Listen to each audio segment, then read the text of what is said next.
శ్రీమాత్రే నమ. జయ గురు దత్తాత్రేయ నమ.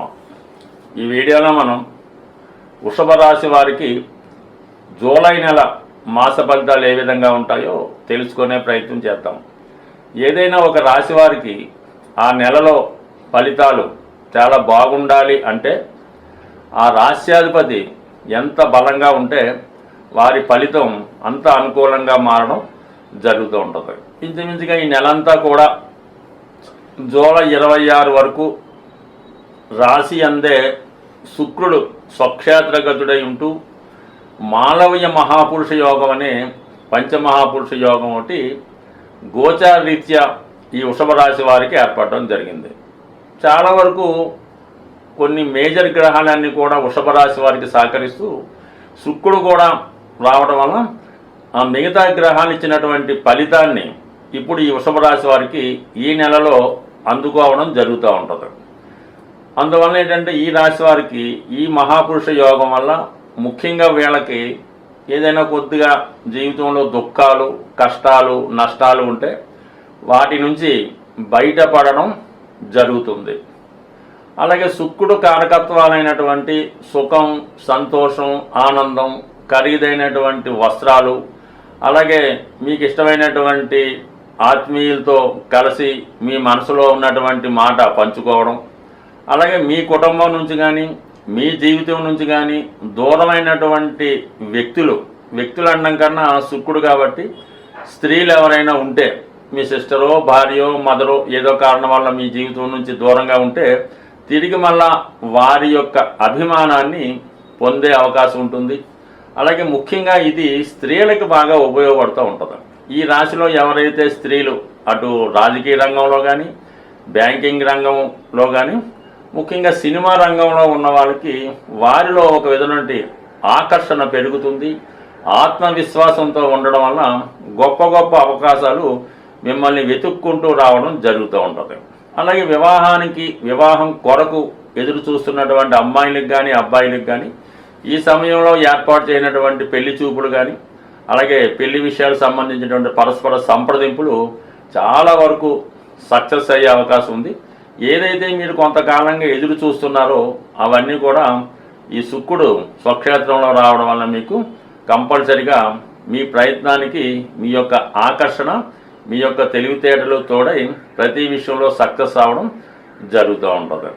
అయితే మరి ధనస్థానంలో ఒక విధంగా ఇప్పుడు ఏర్పడినటువంటి గురువు అలాగే రవి, ఈ రెండు కూడా మీ కుటుంబంలో ఒకరికి ఒక గొప్ప ప్రభుత్వ ఉద్యోగం కానీ లేదంటే ఏదైనా మంచి బిజినెస్ అవకాశం కానీ ఒక గుర్తింపు లాంటిది మీ కుటుంబంలో ఉన్నటువంటి వారికి, అంటే ముఖ్యంగా మీ తండ్రి గారికి లేదా మీ యొక్క సంతానానికి ఒక విధమైనటువంటి హోదా పెరిగే అవకాశం ఉన్నది. అలాగే మీకు ప్రభుత్వ పథకాలు అనుకూలంగా వస్తాయి.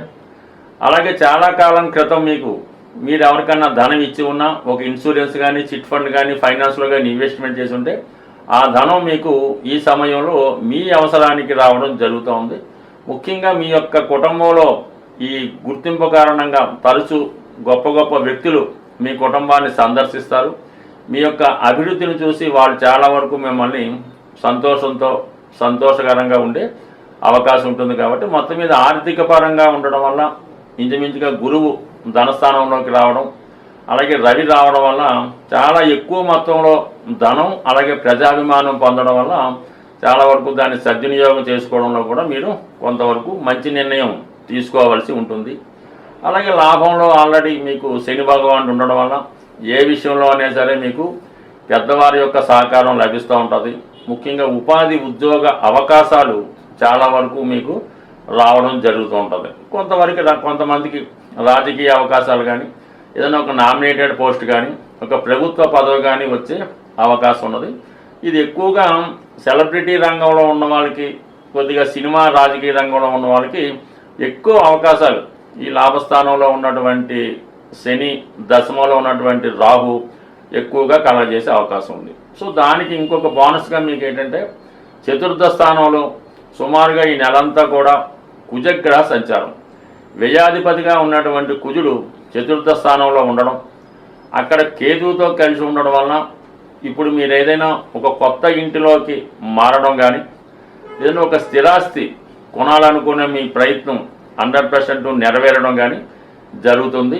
అలాగే విద్యార్థులు ఏదైనా హాస్టల్లో చేరి అక్కడ చదువుకోవడం జరుగుతూ ఉంటుంది. కొంతమంది కొత్త వ్యాపారం కొరకు కానీ ఉన్నత విద్యా అవకాశాలకు కానీ ఏదైనా ఒక దేశ రాజధానిలోకి మారడం అది జరుగుతుంటుంది. అంటే ఎక్కువగా ఈ కుజకేతువులు చతుర్థంలోకి రావడం వలన మీకు స్థిరాస్తి సంబంధించిన విషయాల్లో బాగా కలిసి వస్తుంది. కొత్త స్థిరాస్తి కొంటారు. ఎవరికన్నా మీరు ఈ భూములు స్థిరాస్తులు లాంటి ఏమైనా లావాదేవీలు ఉంటే అవి సెటిల్ అవుతాయి. ఇతరుల ఆధీనంలో ఉన్నటువంటి భూమి స్థిరాస్తి మీ ఆధీనంలోకి రావడం, ఇవన్నీ కూడా ఒక అద్భుతమైనటువంటి మార్పులు ఈ నెలలో మీకు ఈ భూమి సంబంధించిన విషయాల్లో కలిగే అవకాశం ఉంది.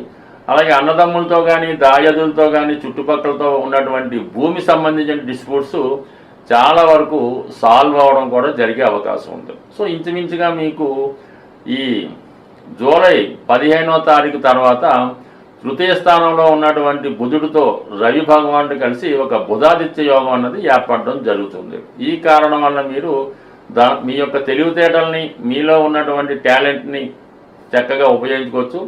ఆ సమయంలో మీకు కొత్త ఆదాయ వనరులు కనబడుతూ ఉంటాయి. ఏదైనా వ్యాపారపరమైన ఆఫర్ రావడం కానీ కొత్త ఉద్యోగాలు లాంటివి రావడం కానీ కొన్ని కొత్త అవకాశాలు మీకు ఆ సమయంలో ఈ జూలై 15 తర్వాత రావడం జరుగుతూ ఉంటుంది. దాన్ని మీరు వినియోగించుకొని ఇంకా ప్రోగ్రెస్గా ఉండే అవకాశం ఉంది. అంటే టోటల్గా వృషభ రాశి వారికి ఇంచుమించుగా అన్ని గ్రహాలు గతంలో అనుకూలంగా ఉన్నప్పటికి కూడా ఈ నెలలో ప్రత్యేకంగా ఏర్పడినటువంటి ఈ మాలవ్య మహాపురుష యోగ ప్రభావం వల్ల వచ్చిన అవకాశాలను మీరు 100%కు ఉపయోగించుకునే అవకాశం ఉంటుంది. ప్రతి ఒక్కరికి కూడా ధనం అన్నది చాలా ఇంపార్టెంటు. ఆ ధనం ప్రతి వాళ్ళు సంపాదిస్తూ ఉంటారు. అయితే వచ్చిన ఆదాయం కన్నా ఎక్కువ ఖర్చు అవ్వడం వల్ల రుణగ్రస్తులు అవ్వడం జరుగుతూ ఉంటుంది. ఆ కారణం వల్ల చాలామంది ఆర్థిక పరమైన ఇబ్బందులు కలుగుతూ ఉంటాయి. ఇప్పుడు మీకు ధనాన్ని కూడబెట్టడానికి అంటే ధనం సంపాదించడం అందరికీ తెలుస్తుంది. అది దాచుకోవడం అలాగే మీ అవసరానికన్నా ఎక్కువ ధనం రావడానికి ఒక పరిష్కారం అన్నది మీకు తెలియజేయడం జరుగుతూ ఉంటుంది. అది సింపుల్గానే ఉండడం జరుగుతూ ఉంటుంది. అయితే ఇది నమ్మకంతో చేయవలసి ఉంటుంది. ముఖ్యంగా ధనాన్ని కూడబెట్టడంలో ఈ చీమలు చాలా ఇంపార్టెంట్ మాట. అవి ఏం చేస్తాయంటే ఎక్కడన్నా ఆహారం దొరికితే మొత్తం అంతా ఒక చోట దాచుకునే, ఎందుకంటే వర్షాలు వచ్చినప్పుడు దానికి పనిచేస్తుందని. కాబట్టి మీరు చీమలకి ఆహారం వేయవలసి ఉంటుంది. ముఖ్యంగా అంటే శాస్త్రాల్లో చెప్పిన ప్రకారం ఏం చెప్పారంటే తమలపాకు తీసుకొని దాని మీద తేనె వేసి చీమలు ఉన్న చోట పెట్టడం జరుగుతుంది. ఇప్పుడు ఆ విధంగా కాకుండా మీరు డైరెక్ట్గానే పంచదార బియ్యం పిండి కలిపి ఈ చీమలకి ఆహారంగా వేయడం వల్ల అది ఎప్పుడు చేయాలి, మనం మంగళవారం చేయవలసి ఉంటుంది. అంటే కుజుడు సంబంధించిన వారం అవటం వల్ల అది ఆ మంగళవారం రోజు ఈ చీమలకి ఆహారంగా వేయడం వల్ల కంపల్సరీగా మీకు ఈ ధనం పోగవుతుందన్నమాట. సేవింగ్స్ అవుతాయి, ఖర్చులు తగ్గుతాయి. అలాగే మీరు ఒక కొబ్బరికాయ అంటే బాగా అంటే మనం సోమయ్యప్పకి వెళ్ళినప్పుడు ఇరుముడిలో వేసినటువంటి కొబ్బరికాయ, కురిటి కొబ్బరికాయ అంటారు.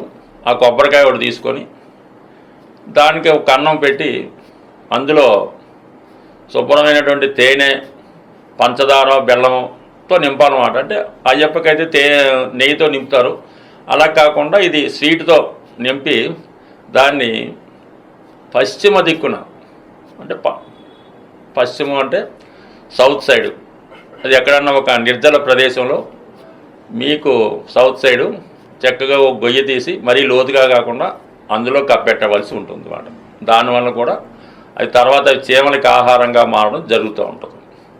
సో ఈ రెండు కార్యక్రమాలు చేయటం అంటే చాలా వరకు ఇది కష్టంగానే అనిపిస్తూ ఉంటుంది. శుక్రవారం ఉదయం 6 గంటల నుంచి సూర్యోదయం దగ్గర నుంచి మర్నాడు శనివారం సూర్యోదయం వరకు కూడా ఎటువంటి ధనం కూడా అంటే డబ్బులు రూపాయలు బంగారం ఈ వస్తువులు కూడా మీ నుంచి బయటికి వెళ్ళకూడదు.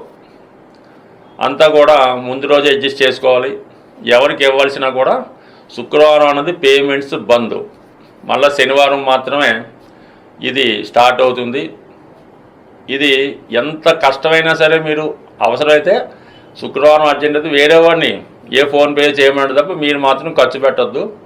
అలా ఒక 8 వారాలు మీరు చేస్తే 100% మీ యొక్క ఆర్థిక సమస్య పరిష్కారమై నిరంతరం మీ ఎనపెట్లో ధనం నిలబడుతూ ఉంటుంది.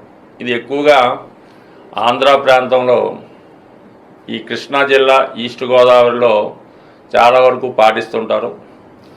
అది కూడా చేసుకోండి.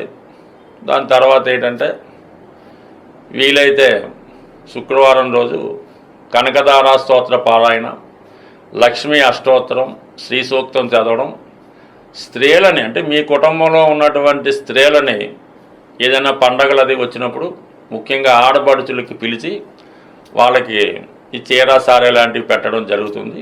అలాగే ఇంట్లో ఉన్నటువంటి మీ కూతురు అవ్వచ్చు, భార్య అవ్వచ్చు, తల్లి అవ్వచ్చు, ఎట్టి పరిస్థితుల్లో కూడా వారిని దుఃఖం కలిగేలాగా కన్నీరు పెట్టుకునే విధంగా మాత్రం మీరు ప్రవర్తించవద్దు.